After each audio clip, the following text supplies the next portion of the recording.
The bubbles floated through the marble lobby like tiny planets, catching morning light as they drifted past polished brass and men in suits.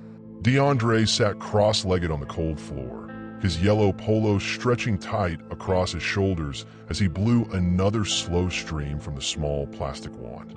The little blonde girl's breathing had finally steadied, her fingers uncurling for her ears, blue eyes tracking each shimmering sphere. Then the elevator doors opened with a sharp ding. Madeline Renshaw pushed through the gathered crowd, her black coat billowing behind her like a cape, heels striking the marble in rapid gunshots. Her jaw was set, her phone still pressed to her ear, and when she saw DeAndre sitting there with her daughter, everything in her face went hard. "Who gave you permission to touch my child?" The words echoed off the vaulted ceiling. 20 heads turned. Security officers straightened. The bubbles kept floating, oblivious to the sudden shift in the air. DeAndre didn't move. His hand stayed loose, the bubble wand resting against his knee. "Ma'am, I didn't touch her. She was overwhelmed and—" "Did I ask you to explain yourself?" Madeline's voice dropped lower, more dangerous. "Did anyone here ask this man to put his hands on a child?" "Hi viewers, kindly tell us where you're watching from and what time it is." The crowd shifted. Someone coughed. A security guard's radio crackled. Alara, the little girl, looked up at her mother with wet eyes and whispered something too quiet for anyone else to hear. Madeline ignored her, stepping closer to DeAndre, close enough that he could smell her perfume mixed with the sharp tang of her anger. "I want his name," she said to the nearest officer. "I want him written up." Immediately, the officer hesitated, glancing between them. DeAndre's utility cart sat a few feet away, yellow caution signs folded neatly beside a spray bottle and microfiber cloths. His ID badge dangled from his belt loop, swaying slightly. The officer reached for his radio. "Ma'am, maybe we should review what happened first." "I know what happened." Madeline's phone finally came down from her ear. "I know exactly what I saw," but she hadn't seen anything. She'd been on the phone, whispering harshly about schedules and inconvenience while her daughter rocked on the floor with her whole world collapsing. She hadn't seen DeAndre approach slowly, carefully, keeping his distance. Hadn't seen him pull out the bubbles from his cart, the ones he carried for his own daughter. Hadn't seen the moment Alara's panic broke and her small hand reached toward the floating spheres. Madeline only saw the end. A black man in a custodial uniform sitting on the floor near her child. That was all she needed to see. "He didn't scare me," Alara said, louder this time. Her voice cracked. "Mommy, he helped me breathe." The words hung in the air for 3 seconds. Maybe 4. Long enough for the crowd to hear them. Long enough for Madeline's face to flush pink at the edges. But not long enough to change anything. She grabbed Alara's hand and pulled her toward the elevator. "Someone escort him to HR," Madeline called over her shoulder. "And make sure this incident is documented properly. I don't want him near children again." The elevator doors closed on her last word. The lobby exhaled. People dispersed, murmuring to each other, glancing back at DeAndre as they walked away. He stayed on the floor for another moment, the bubble wand still in his hand, a small puddle of soap solution pooling on the marble beside him. Then he stood, joints popping, and pushed his cart toward the service hallway. He'd been written up twice before. Once for clocking in 3 minutes late when Nori had a meltdown at breakfast. Once for using the wrong cleaning solution in a conference room, even though he'd used the exact product the supervisor had told him to use. This would be the third. 3 strikes meant termination. 3 strikes meant no insurance for Nori's therapy appointments. 3 strikes meant explaining to a 6-year-old why Daddy couldn't afford her sensory toys anymore. The service hallway was empty and fluorescent bright. His footsteps echoed. He stopped at the supply closet and leaned his forehead against the cool metal door, just for a second, just long enough to let the tightness in his chest ease. Somewhere above him, in an office he'd never been inside, phones were probably ringing. Emails were being typed. His name was being added to forms with words like inappropriate and protocol violation and immediate action required. And tomorrow morning, he'd still have to wake up at 5:30 to pack Nori's lunch. But what he didn't know What he couldn't possibly know as he stood in that hallway, gripping a bubble wand in his calloused hand, was that 23 floors above him, an old man with silver hair and a last name that owned buildings was pulling up security footage on his desktop computer. She had no idea the janitor she wanted fired was the one person her daughter trusted most. Have you ever done the right thing only to be punished for it? Drop a comment below. The HR office smelled like printer toner and stale coffee. DeAndre sat in a chair that was too small, his knees bumping the underside of the desk, watching a woman with wireframe glasses type without looking at him. Behind her, through the glass partition, he could see other employees walking past, deliberately not making eye contact. Madeline Renshaw stood near the window, arms crossed, her coat finally removed to reveal a cream blouse that probably cost more than his monthly rent. She hadn't stopped talking since they'd arrived. "I don't care what the footage shows," she said, her voice tight and controlled. "My daughter was in distress, and this man inserted himself into a private family moment without authorization." The HR director, a thin man named Gerald with a receding hairline, nodded slowly as he scribbled notes. "Mrs. Renshaw, we take these concerns very seriously. However, protocol requires that your protocol should require that custodial staff not approach children unsupervised." "I wasn't unsupervised," DeAndre said quietly. "There were 12 people in that lobby. Security was right there." Madeline's head snapped toward him. "I'm sorry, did someone ask you to speak?" Gerald cleared his throat. "Mr. Wells, let's walk through what happened. You were on duty at approximately 8:15 this morning when you encountered a minor child in the lobby. Is that correct?" "Yes, sir." "And you made physical contact with this child?" "No, sir. I sat down about 6 feet away from her and blew bubbles. I never touched her."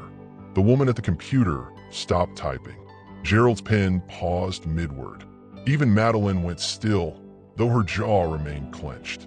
"Bubbles," Gerald repeated. "Yes, sir. My daughter has sensory processing challenges. Sometimes when she's overwhelmed, bubbles help redirect her focus. I keep a bottle in my cart." DeAndre's voice stayed even, professional, though his pulse was hammering in his throat. "The little girl was having a hard time. I thought it might help." "You thought," Madeline said, each word sharp as broken glass, "that you knew better than her mother what she needed. I didn't see her mother helping her." The silence that followed was complete. The computer woman's fingers hovered over her keyboard. Gerald's pen dropped to his notepad. Madeline's face went from pink to white to red in the span of a breath. "How dare you? I'm just stating what I observed, ma'am. Your daughter was on the floor. She was crying. She needed help. From you." Madeline stepped forward, her voice rising. "From a janitor? What qualifications do you have? What training? What right do you have to make that decision?" DeAndre met her eyes. "I'm a father." Something flickered across Madeline's face then, something that might have been shame or rage or recognition. It vanished before DeAndre could name it. She turned back to Gerald. "I want him removed from this building. Permanently. If he's not terminated, I'll escalate this to my father." Gerald's face went pale. Everyone in the Renshaw Federal building knew who her father was. Everyone knew what escalation meant. "Mrs. Renshaw, I understand you're upset, but do I need to call him right now?" "No, ma'am. We'll handle this appropriately." DeAndre's hands tightened on the arms of his chair. Through the glass partition, he could see his supervisor hovering nearby, shifting his weight from foot to foot. The man wouldn't meet his eyes. This was it then. This was how it ended. Not for stealing or negligence or incompetence, but for being kind, for seeing a child in pain and doing the only thing he knew how to do. Nori's face flashed in his mind. Her gap-toothed smile, the way she hummed when she was happy, the careful way she arranged her toys and color-coded Rose every night before bed. He was about to lose everything because he tried to help. "Mr. Wells," Gerald said, his voice careful, "I'm going to place you on administrative leave pending a full investigation. You'll need to surrender your badge and leave the premises immediately." DeAndre nodded. His throat felt tight. He unclipped his ID badge and set on the desk between them, the plastic making a small clicking sound against the laminate. As he stood, Madeline's phone buzzed. She glanced at the screen, and her expression shifted, confusion replacing anger for just a moment. She stepped into the hallway to answer it. Gerald waited until she was gone before speaking again, his voice lower. "For what it's worth, I've seen the footage. You did nothing wrong, but nothing's going to change. I can't make promises." DeAndre nodded again and walked toward the door. His keys jangled in his pocket. His work boots felt heavy. Behind him, the computer woman had started typing again, recording everything for the file that would follow him forever. He was halfway down the hall when he heard it. A small voice, high and clear. "He didn't scare me. Mommy did." DeAndre turned. Alara stood outside the HR office, her small hand pressed against the glass partition, watching him with those same blue eyes that had tracked the bubbles. Madeline was still on the phone, pacing near the elevator, her back turned. The little girl raised her other hand, and it was his bubble wand, the yellow one with the blue handle that he'd left on the lobby floor. She'd kept it. What would you do if your kindness was mistaken for something sinister? Let us know in the comments. Every morning started the same. Alarm at 5:30. Feet hitting cold floorboards. 3 steps to Nori's room where she slept curled beneath her weighted blanket, her breathing soft and rhythmic. DeAndre would stand in the doorway for exactly 10 seconds, just watching, making sure she was real, making sure she was safe. Then the routine began. Oatmeal with exactly 17 blueberries because 18 made her cry and 16 felt incomplete. Her blue cup filled to the second line with apple juice, not the third line, never the third line. Her sensory socks with the seamless toes. Her favorite yellow dress that she'd worn 4 days in a row because Wednesday's substitute teacher had complimented it, and now it was the only thing that felt right. DeAndre had learned not to fight these battles. He'd learned that rigidity wasn't stubbornness but survival, that when your brain processed the world differently, consistency was the only anchor keeping you from drifting away.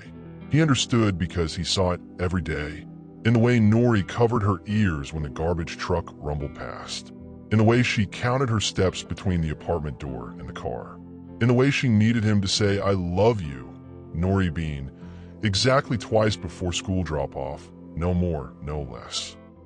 Her mother had understood too. Shanice, 3 years gone now, her face already fading at the edges of his memory, except in photographs. Cancer had taken her fast and mean, leaving DeAndre with a 4-year-old who asked why Mama wouldn't wake up and a stack of medical bills that still hadn't been paid. He'd gotten the custodial job 6 weeks after the funeral. Night shift at first, cleaning offices while Nori slept at his mother's house across town. Then day shift opened up, and he'd taken it gratefully, even though the pay was less, because it meant he could drop Nori at school himself and see her face before she walked through those doors. It meant he could be there. The Renshaw Federal Building sat downtown, all marble and brass, and important people doing important things. DeAndre moved through it quietly, invisibly, his cart squeaking slightly as he pushed it from floor to floor. He knew which executives drank their coffee black and which ones needed 3 sugars. He knew who stayed late and who left early and who used the 3rd floor bathroom to cry on their phone. He knew everything because no one noticed him long enough to guard their secrets. Maintenance was what they called him when they needed something. Nothing when they didn't. But that was okay. He wasn't there for recognition. He was there for the paycheck that covered Nori's therapist appointments, for the insurance that paid for her occupational therapy, for the stability that let him tell her with certainty that they'd still have their apartment next month. Everything else was secondary.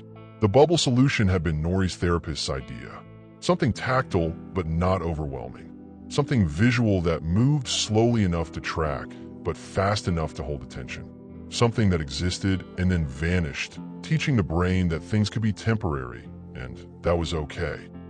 DeAndre had bought a 12-pack from the dollar store, kept 1 bottle in his cart, kept 1 in the car, kept 1 in Nori's backpack, kept 1 beside his bed for the nights when she woke up crying from nightmares she couldn't explain. He'd never imagined he'd use 1 for someone else's child. But when he'd seen that little girl on the lobby floor, fingers pressed against her ears, breath coming too fast, He'd recognize the signs immediately. Sensory overload. Fight or flight. A nervous system screaming for help while the world just stared. He'd moved without thinking, muscle memory taking over. Sit down slowly. Don't tower. Don't crowd. Create something gentle for the brain to anchor to. The bubbles had worked.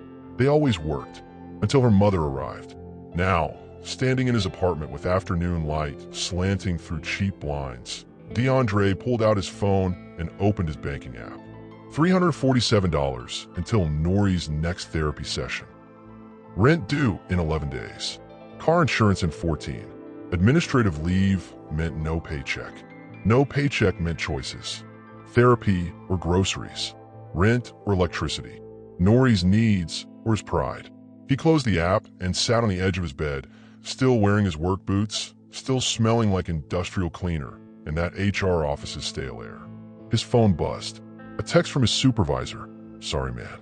Try to push back. Renshaw name carries weight. Keep your head up. DeAndre didn't respond. What was there to say? Outside, a siren wailed past. A dog barked. Someone's bass rattled the walls. Normal afternoon sounds in a normal building where normal people lived normal lives that didn't include being punished for kindness.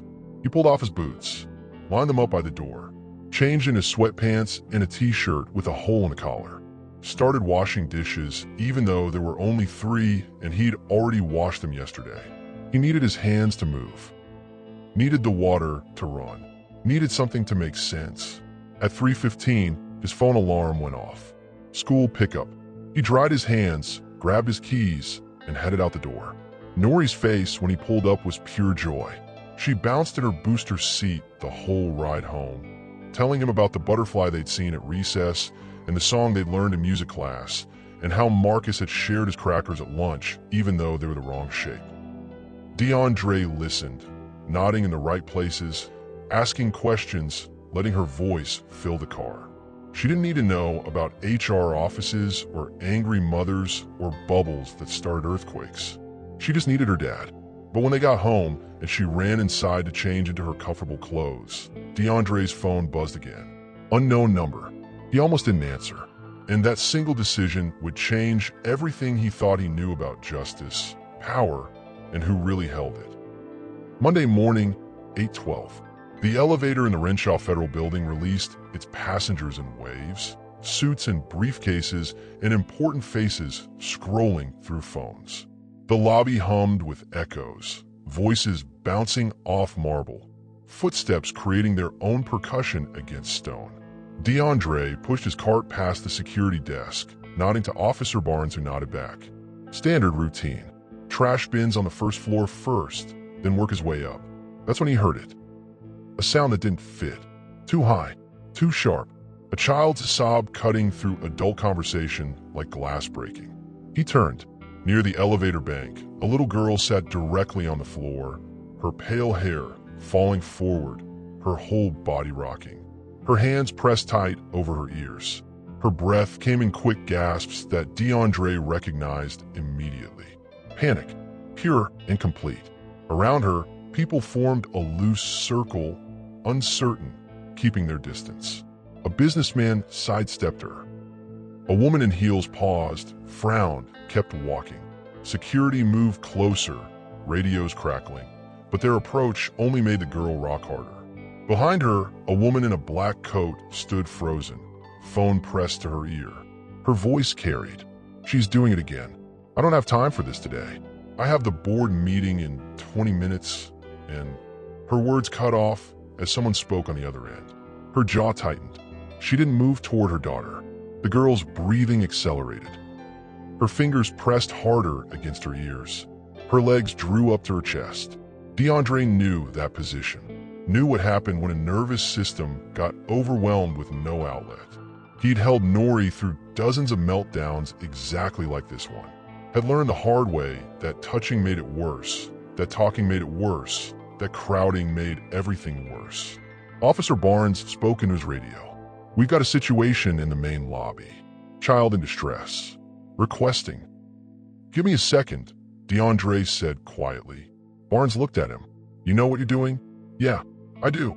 He left his card against the wall and moved slowly into the circle, not directly toward the girl, off to the side, lowering himself carefully to sit cross-legged on the cold marble, several feet away from her, at an angle where she could see him without feeling cornered.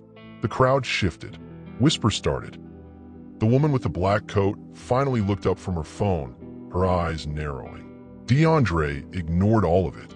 His whole focus centered on the little girl and the war happening inside her small body. He reached into his pocket and pulled out the bubble bottle, yellow with a blue wand, the plastic worn from being close to his leg. He unscrewed the cap slowly, dipped the wand, raised it to his lips. The first bubble emerged perfect and round, catching the lobby's fluorescent light as it drifted upward. Then another, then three more, a small constellation of spheres floating past businessmen and lawyers and security guards who'd stopped moving to watch. The girl's rocking slowed. Not stopped, just slowed. A half beat, a hesitation. DeAndre blew another stream, gentle, not forcing it. The bubbles rose and fell on invisible currents. One landed on her shoe and popped silently. She flinched but didn't close her eyes. Her breathing changed, less gasping, more watching. Her fingers loosened against her ears. The lobby had gone completely quiet. 20 people stood frozen in a tableau neither they nor DeAndre had planned. Even the security radios had stopped crackling. DeAndre blew more bubbles, keeping his movements slow, predictable. One bubble drifted close enough for the girl to reach. She didn't touch it, just tracked it with her eyes as it floated past her face, rainbow colors shifting across its surface. Then she lowered her hands from her ears. Her breathing steadied. Her blue eyes found his. Wide, wet, but present. "Hi," DeAndre said softly. "My name's DeAndre. These bubbles are pretty cool, huh?" She didn't answer, but she nodded just barely. Behind her, the woman in the black coat finally moved, heels clicking rapid fire against marble. DeAndre saw her coming in his peripheral vision, but kept his attention on the girl. "You doing okay now?" he asked. Another small nod. "Good. That's real good. Sometimes our brains get too loud, and we just need something quiet to look at. Something that moves slow." "They're pretty," the girl whispered. "Yeah, they are. My daughter thinks so too." The woman's shadow fell across them both. DeAndre looked up. Her face was all angles and tension, her phone still gripped in one manicured hand. Her eyes moved from the bubbles to her daughter to DeAndre in quick succession, calculating, judging. "Who?" she said, her voice low and dangerous. "Gave you permission to approach my child?" And just like that, everything shifted. When was the last time you saw someone intervene in a crisis only to become the crisis? Comment your thoughts. The bubbles kept floating even as Madeline Renshaw's heels struck the marble like a judge's gavel. They drifted past her shoulder, unconcerned with her fury, catching light from the brass fixtures overhead. One popped near her ear. She didn't notice. Her entire focus had narrowed to the man in the yellow polo sitting cross-legged on her building's floor with her daughter, watching him like he'd hung the moon. "I asked you a question." Her voice carried through the lobby. Conversation stopped. A lawyer mid-stride froze with his coffee halfway to his mouth. "What gives you the right to put your hands on someone else's child?" DeAndre's hands remained still, the bubble wand resting against his knee. "Ma'am, I didn't put my hands on anyone. Your daughter was having a hard time, and I thought." "You thought?" She stepped closer, her black coat sweeping behind her. "You, a custodian, thought you knew better than everyone else here what my daughter needed." Officer Barnes moved forward, his hand raised in a calming gesture that Madeline ignored completely. Around them, the circle of observers grew larger. Someone had their phone out. A woman near the elevator whispered to her colleague behind her hand. Alara, still sitting on the floor, looked between her mother and DeAndre with confusion replacing the panic that had gripped her moments before. "Mommy, he was helping." "Not now, Alara." The girl's face crumpled. That wall she'd just broken through rebuilt itself in seconds. Her breathing quickened again. Her hands started rising toward her ears. DeAndre saw it happening. "Ma'am, if we could just..." "Don't ma'am me. Don't speak to me." Don't speak to my daughter. Madeline's phone came up, fingers flying across the screen. I'm calling my father. This is completely unacceptable. The name dropped into the lobby like a stone into water, ripples spreading outward. People exchanged glances. Officer Barnes's expression tightened. Everyone in the building knew who owned it, who the Renshaw name meant, what happened when that family wasn't pleased. Another security officer appeared, younger, nervous. Mrs. Renshaw, maybe we should move this conversation somewhere more private. I don't need privacy. I need accountability. She pointed at DeAndre without looking at him directly, as if eye contact might contaminate her. This man approached my child without authorization. In a federal building, with witnesses. I want him removed immediately. I can explain what happened if you just. I saw what happened. I saw you sitting with my daughter. I saw her upset. That's all I need to see. But that wasn't what happened. What happened was Ilara melting down while her mother stood 15 feet away handling phone calls. What happened was a little girl in crisis with no one helping. What happened was DeAndre recognizing the signs because he lived with them every day and choosing compassion over protocol.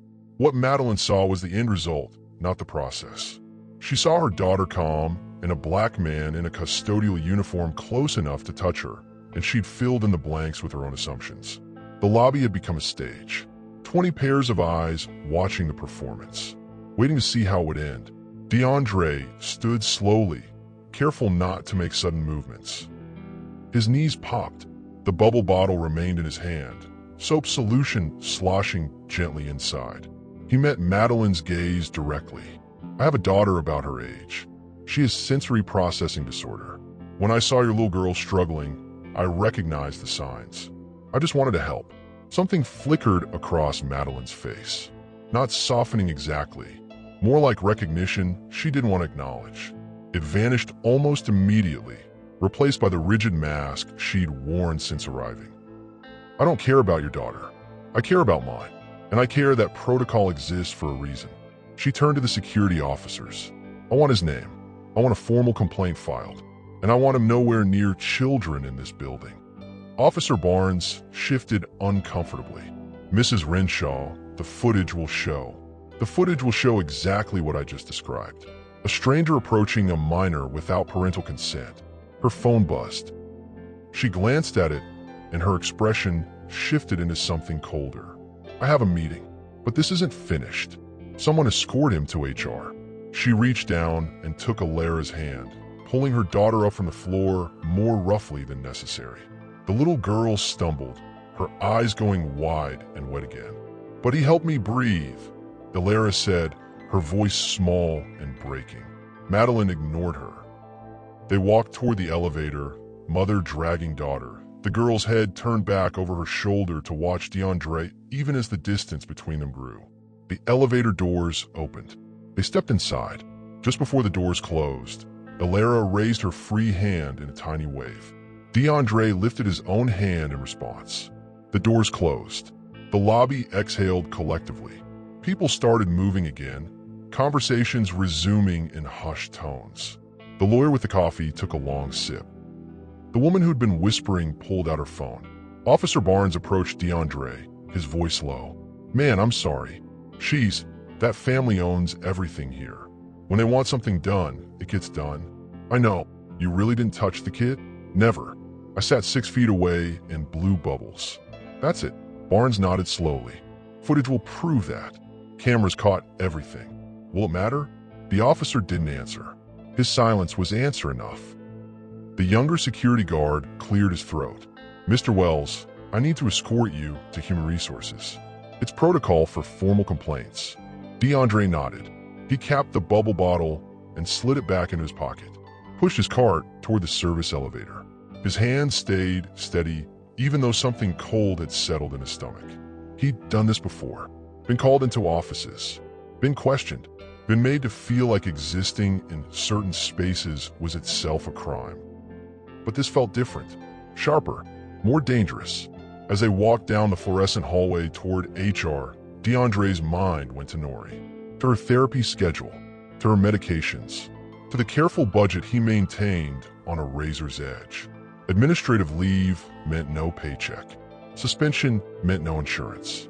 Termination meant starting over in a job market that didn't look kindly on black men with disciplinary flags in their files. All because he'd helped a child breathe. Behind him, in the lobby he'd just left, people were already pulling up the security footage on their phones, watching the scene replay, sharing it with colleagues who'd missed the live performance. But what none of them knew, what DeAndre couldn't possibly know as he walked toward HR with his future unraveling, was that 23 floors above, Madeline's father had just finished watching the same footage, and his hand was reaching for his phone. Gerald's pen scratched across paper, each stroke deliberate, damning. The HR office felt smaller than it had any right to be, walls pressing in while fluorescent lights hummed overhead.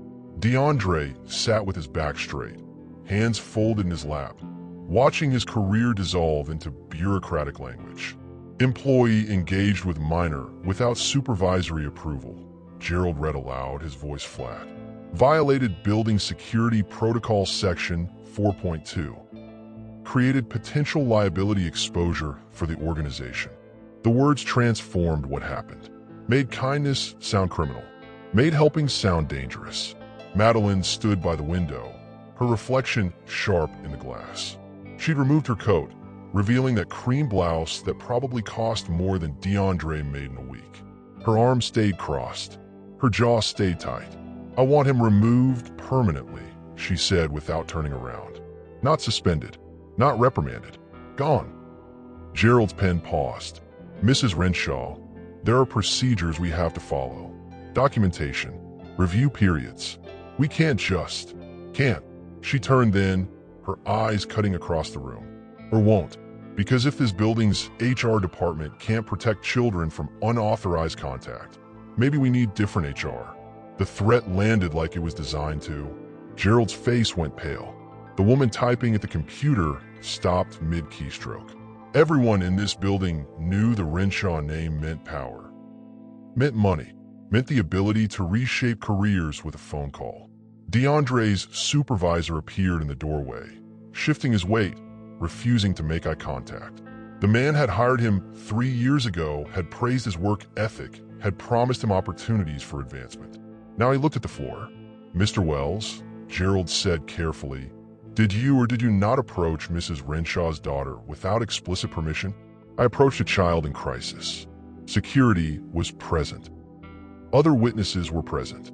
I maintained appropriate distance and used a calming technique that..." "Yes or no, Mr. Wells?" The question wasn't really a question. It was a trap dressed in procedure. Yes meant guilt. No meant lying. Either way, the outcome had already been decided before he'd sat down. "Yes," DeAndre said quietly. "I help a child who needed help." Madeline's voice cut through the silence. "He admits it. There's your answer." "Mrs. Renshaw, the security footage shows." "I don't care what the footage shows. I care what happened to my daughter. She was terrified." Outside the glass partition, other employees slowed their walking, pretending not to watch while watching everything. This was entertainment now. Drama. The kind of story people would whisper about in break rooms for weeks. Gerald opened a manila folder. Inside were forms, official and final. "Mr. Wells, I'm placing you on immediate administrative leave pending investigation. You'll need to surrender your building access badge and any company property in your possession." DeAndre's throat tightened. Administrative leave meant no paycheck. Investigation meant weeks, maybe months. And everyone in this room knew how investigations into complaints from powerful families concluded. He unclipped his badge, the metal warm from being against his chest all morning. Set it on the desk between them. The plastic made a small sound against the wood. "My keys are in my locker downstairs," he said. "Someone will collect them. You need to leave the premises now. Now, not after his shift. Not after cleaning out his locker. Not after saying goodbye to the few co-workers who'd become something like friends. Now, I'm gonna escort it out like he'd stolen something. Like he was dangerous." Madeline finally turned from the window. "Make sure security walks him out. I don't want him lingering near any other children." The words hit harder than a fist. DeAndre stood, his legs solid, even though something inside him felt like breaking. He'd worked in this building for 3 years, had mopped these floors, had cleaned these offices, had existed in this space as invisible labor until the moment he'd become visible for all the wrong reasons. He walked toward the door. His supervisor still wouldn't look at him. The computer woman had started typing again, recording everything for files that would follow him forever. In the hallway, fluorescent lights stretched endlessly. His footsteps echoed. Behind him, he heard Madeline's voice, quieter now but still sharp. And Gerald? Make sure his file reflects the severity of this. I don't want him working anywhere near children ever again. DeAndre kept walking, past offices where people quickly looked away, past break rooms where conversation stopped, past conference rooms where meetings continued, oblivious to the small destruction happening in their building. He was almost to the elevator when he heard it. Small, clear, cutting through every other sound. He didn't scare me. Mommy did. He turned. Alara stood outside the HR office, her small hand pressed against the glass partition, those blue eyes watching him with something that looked like understanding. Behind her, through the glass, he could see Madeline's head snap around, her face registering shock. The little girl raised her other hand. In it, gripped tight, was his bubble wand. The yellow one with the blue handle. She'd picked it up from the lobby floor. She'd kept it.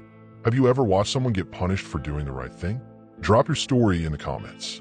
The security footage played on loop on phones throughout the building. Employees huddled in stairwells, in supply closets, anywhere Renshaw eyes couldn't see.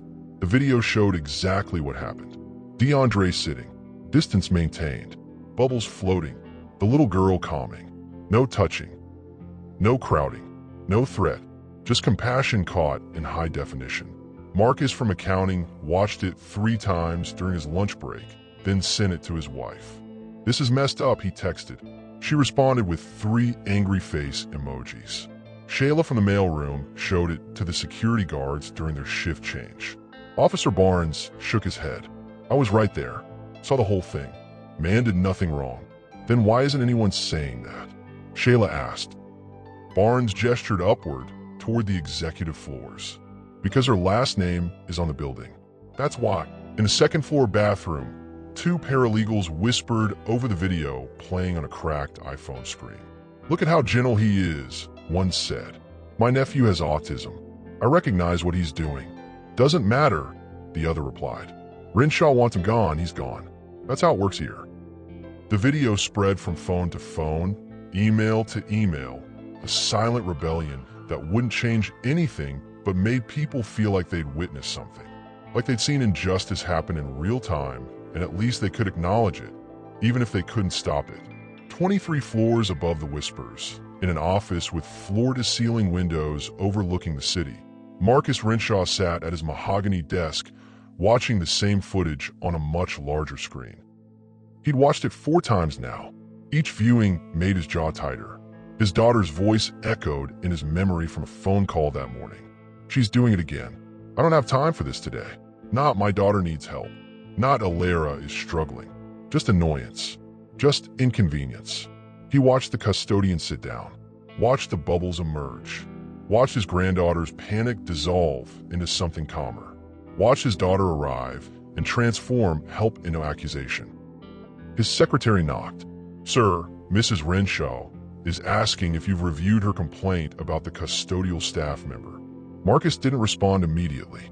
He paused the video on a frame that showed Alara's face, tear-streaked but focused, watching bubbles float past her small hands. 7 years old and already learning that the world was harsh, that her mother's patience had limits, that her struggles were burdens. He thought about his late wife, Alara's grandmother, who'd spent years advocating for children with special needs, who'd donated millions to therapy programs and research, who'd believed that every child deserved patience, understanding, and space to exist exactly as they were. She would have been horrified by what happened in the lobby today. "Tell my daughter I'll call her shortly," Marcus said quietly. The secretary left. Marcus picked up his phone and dialed a number he rarely used. It rang twice. Building security, Officer Barnes speaking. "Barnes, this is Marcus Renshaw. I need you to locate someone for me." Downtown, DeAndre sat in his car in the building's parking garage, hands gripping the steering wheel, not going anywhere. His phone showed the time, 2:15. 45 minutes until he needed to pick up Nori from school. 45 minutes to figure out how to tell his daughter that Daddy didn't have a job anymore. His phone buzzed. Unknown number. He ignored it. It buzzed again. Same number. He answered. Yeah. Mr. Wells? This is Officer Barnes from Building Security. Are you still in the parking garage? DeAndre's chest tightened. Am I being arrested now? No, sir. Nothing like that. But I need you to not leave just yet. Can you do that for me? Why? Just trust me on this one. Please. The line went dead. DeAndre sat in the silence of his car, engine off, staring at the concrete pillar ahead. Around him, other cars came and went, people leaving for lunch, returning for meetings, living normal days where their kindness hadn't destroyed their livelihoods. His phone buzzed again. A text from his mom. How's work, baby? Can you pick up Nori today, or should I? He didn't know how to answer, didn't know what to say, didn't know how to explain that he'd been fired for helping a child breathe. Footsteps echoed through the garage. Multiple sets. DeAndre looked up. Officer Barnes approached with another security guard. Behind them walked a man in a gray suit, silver-haired, moving with the kind of confidence that came from never being questioned. But nobody told DeAndre that the man walking toward his car owned everything he could see and was about to change everything he thought he knew about power. The knock on DeAndre's window made him flinch. He lowered the glass halfway, eyes moving between Officer Barnes and the silver-haired man in the expensive suit who stood just behind him, hands clasped, expression unreadable. Mr. Wells, this is Marcus Renshaw, Barnes said. He'd like to speak with you if you have a moment. Renshaw, the name that owned the building. The grandfather, Madeline's father. DeAndre's hands stayed on the steering wheel. Am I in more trouble? No, son. The older man's voice was quiet, steady. May I? He gestured toward the passenger seat. Every instinct told DeAndre this was a terrible idea, that nothing good came from powerful men wanting conversations in parking garages. But something in Marcus Renshaw's eyes didn't match the hardness DeAndre had seen in his daughter's face. He unlocked the doors. Marcus slid into the passenger seat with surprising ease for a man his age, his suit crinkling slightly. He smelled like expensive cologne and old leather. For a moment, neither of them spoke. The garage around them hummed with distant traffic and ventilation systems. I watched the security footage. Marcus said finally, all of it, from the moment my granddaughter sat on that floor until the moment you were escorted to HR. DeAndre's throat tightened. Sir, I can explain. You don't need to explain. The footage explains everything. Marcus turned to look at him directly. You show my granddaughter more patience in 3 minutes than her own mother showed her in 30. The words hung between them, heavy and complicated. I saw a child who needed help, DeAndre said carefully. That's all. No, you saw a child having a sensory crisis and you recognized it. You knew exactly what to do. The bubbles, the distance, the calm presence. That's not instinct. That's experience. DeAndre nodded slowly. My daughter, Nori, she's 6, has sensory processing disorder. I'll learn some things. Marcus's expression softened. My wife passed 5 years ago. She spent decades advocating for children with developmental differences, donated to programs, funded research. She believed every child deserved to be met where they were, not where adults wanted them to be. I'm sorry for your loss. Thank you. Marcus looked out through the windshield at the concrete pillars and parked cars. Madeline struggles with Alara. Always has. She sees her daughter's needs as inconveniences rather than opportunities for connection. It's my failure as a father that I didn't teach her better. DeAndre didn't know what to say to that. You didn't comfort billionaires about their parenting in parking garage conversations. Mr. Wells, I'm going to be direct with you. My daughter believes you violated protocol. She believes you posed a threat to Alara. But I watched that footage and I saw the opposite. I saw a father recognizing another child's struggle and offering the only help he knew how to give. She doesn't see it that way. No, she sees a custodian overstepping boundaries. She sees her authority being questioned. She sees her inadequacy being exposed. Marcus turned back toward him. But I see something else. I see an opportunity. Sir, my company has been developing a program. Child wellness initiatives. Support systems for families navigating developmental differences. Consultants. Advocates. Real resources, not just pamphlets and phone numbers. He paused. We've struggled to find a right person to lead it. Someone who understands both the practical and emotional dimensions. Someone who's lived it. DeAndre's heart rate picked up. I clean floors. I don't have degrees or certifications or... You have something better. You have empathy. You have experience. You have a daughter who's taught you more about patience than any textbook could. Marcus pulled a business card from his suit pocket. I'd like you to consider joining my team. Not as custodial staff, as a consultant, and eventually as a program director. The card felt impossibly heavy in DeAndre's hand. Embossed letters, a phone number, an email address. Your daughter just got me fired. My daughter made a mistake driven by pride and fear. I'm trying to correct it. Marcus opened the car door. Think about it. Call me tomorrow. We'll discuss salary, benefits, everything you need to make this work for you and Nori. He stepped out, then paused, leaning back in. One more thing. Tomorrow morning, there's a board meeting. All the executives. I'd like you there. Alara will be there too. She's been asking about you. Why would you want me at a board meeting? Because I think some people need to see what real compassion looks like. And I think you deserve to hold your head up in the building where you were wrongly accused. Marcus closed the door and walked away, Officer Barnes falling into step beside him. DeAndre sat alone in his car, holding a business card that might change everything, his mind racing through possibilities and dangers. His phone buzzed. His mom again. Baby, you okay? Haven't heard from you. He typed back, I'm okay. Picking up Nori soon. Something happened today. Something big. The phone buzzed immediately. Good big or bad big? DeAndre looked at the business card, then at the steering wheel, then at his reflection in the rearview mirror. I don't know yet, he typed. But I think maybe both. Could one moment of kindness really change everything? Or was this just another test DeAndre wasn't prepared for? The boardroom on the 23rd floor looked like something from a movie. Polished table stretching 20 feet. Leather chairs. Windows showing the entire city. Men and women in suits worth more than cars. Madeline sat at her father's right hand, spine straight, face composed, her earlier anger replaced by professional coldness. She hadn't expected her father to invite the custodian. DeAndre stood near the door in khakis and a button-down shirt, the nicest clothes he owned, feeling every eye in the room assess and judge him.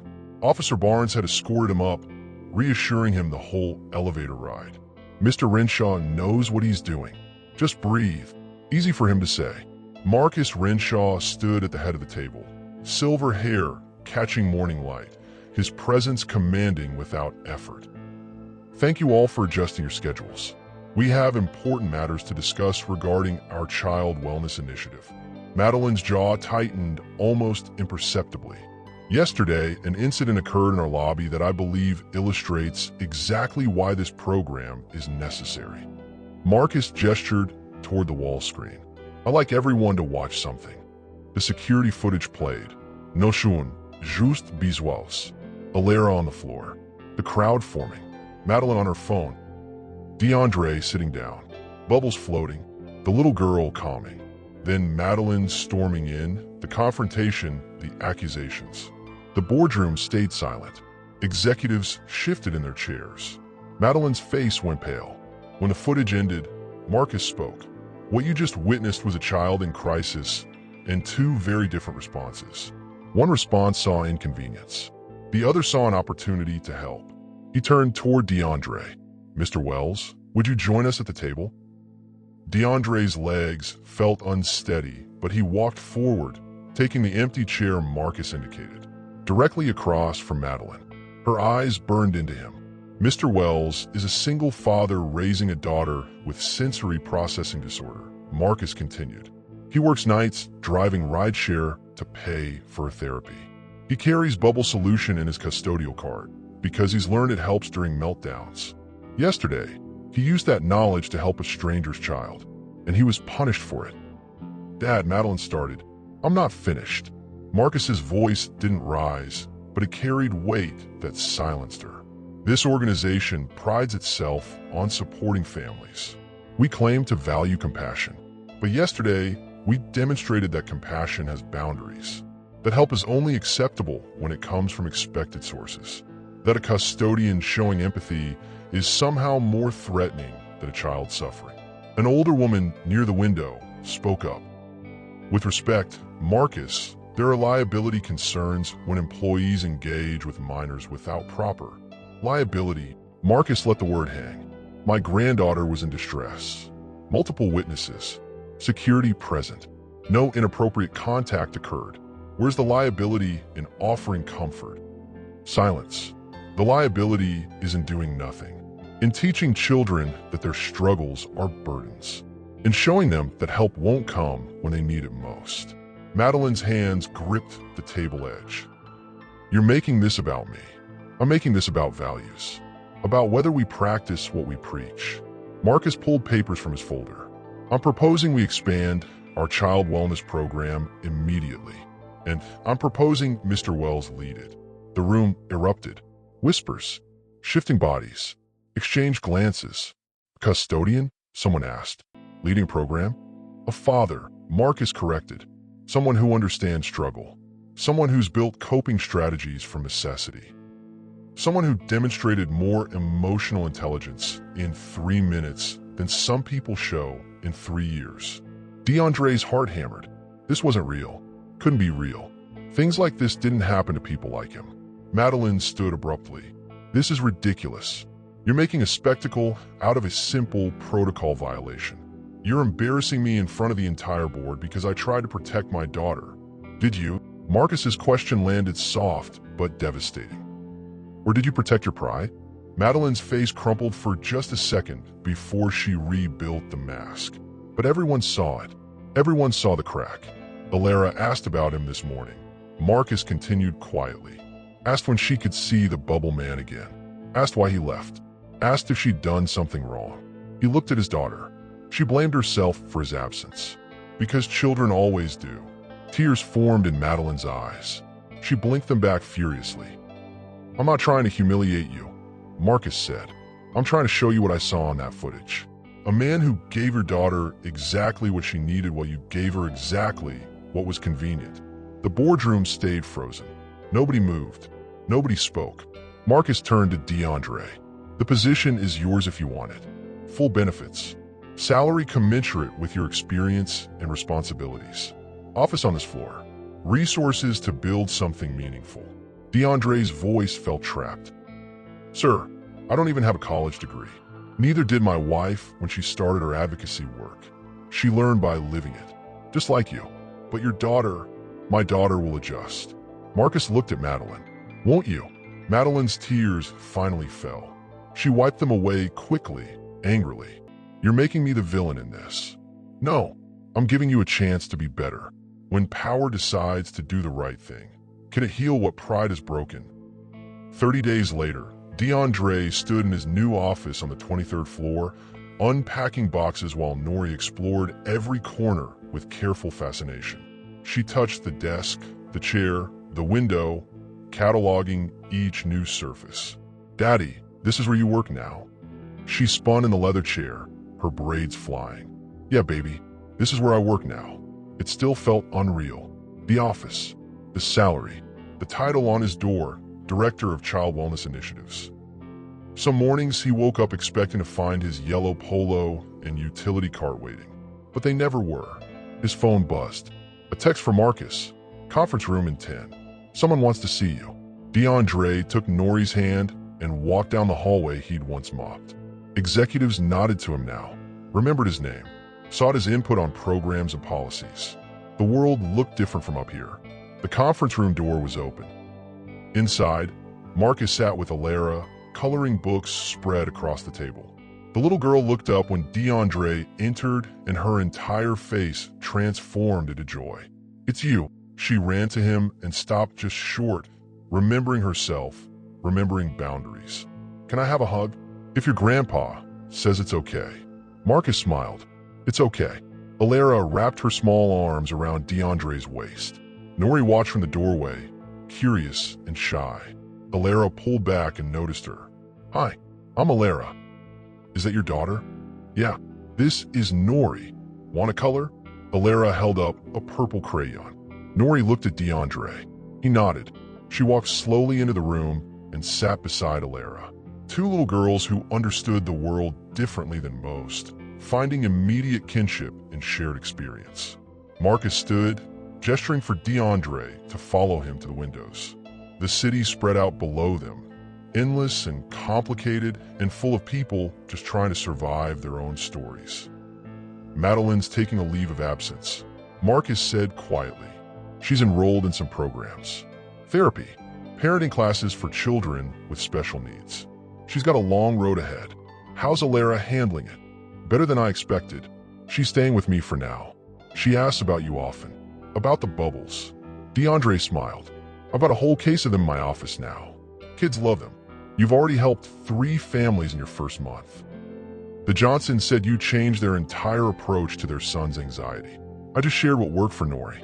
That's exactly what we need. Marcus turned to face him. You know what I see when I look at you? What? Proof that worth isn't measured by job titles. That wisdom comes from living, not just learning. That sometimes the quietest people carry the loudest truth. Behind them, the girls laughed. Nori had drawn a picture of bubbles.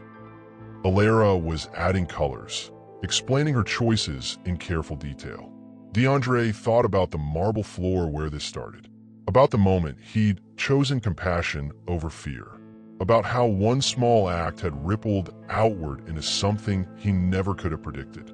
Thank you, he said, for seeing past what everyone else saw.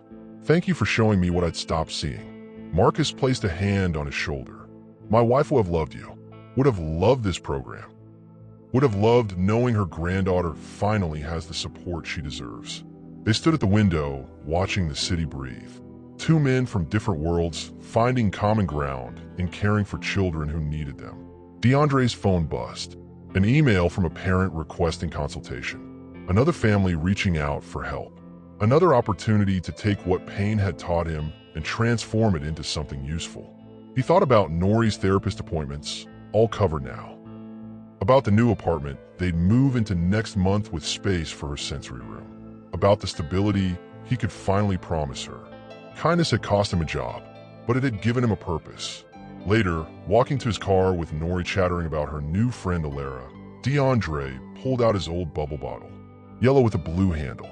He'd kept it on his desk as a reminder. Can we blow bubbles when we get home, Daddy? Absolutely, baby. Because some things were too important to ever stop doing. Some acts were too powerful to ever stop repeating. And some moments changed everything precisely because one person chose to care when nobody else would. The world didn't always reward that choice, but sometimes, just sometimes it did. And that possibility was worth believing in. If this story moved you, subscribe and turn on notifications so you never miss stories that inspire change. Share your thoughts in the comments and help us inspire others with your experiences. Sometimes the smallest act of kindness creates the biggest transformation. What will yours be?